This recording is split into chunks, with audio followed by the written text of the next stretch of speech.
The 18th Amendment prohibits the production, sale, and transport of intoxicating liquors, but it doesn't define how the new law will be enforced. That falls to the Volstead Act, a fundamentally flawed piece of legislation. It is riddled with loopholes and exceptions. One of the exemptions to the Volstead Act was that physicians could take out a permit so that they would be able to write prescriptions for medicinal alcohol. Medicinal whiskey allows some distilleries to stay in business. And it also creates a legal loophole so large that a Chicago defense attorney, George Remus, will almost literally drive a convoy of trucks through it.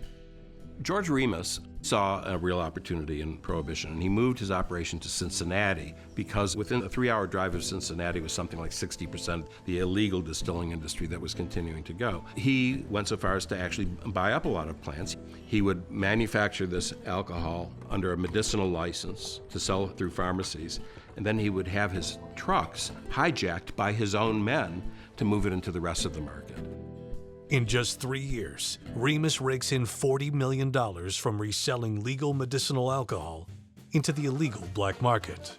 He was incredibly ingenious and was celebrated in Cincinnati society. His annual parties were, the judges and the police chief showed up for it. Much more committed criminals doubled down. Nelson Johnson is the author of Boardwalk Empire, the inspiration for the hit TV series about Prohibition-era Atlantic City. They had Bishop's laws, and Bishop's laws said no booze on Sunday. Day of the Sabbath, you cannot sell alcohol. And Atlantic City's response to that was, what do you mean no booze on Sunday? That's our busiest day of the week. And so when Prohibition did become the law of the land, intellectually, morally, philosophically, going from doing something illegal 1 day a week to 7 days a week is no big deal. They shrugged their shoulders and said, we're going to keep on doing what we're doing. The #1 political boss of Atlantic City, Nucky Johnson, was also the #1 racketeer.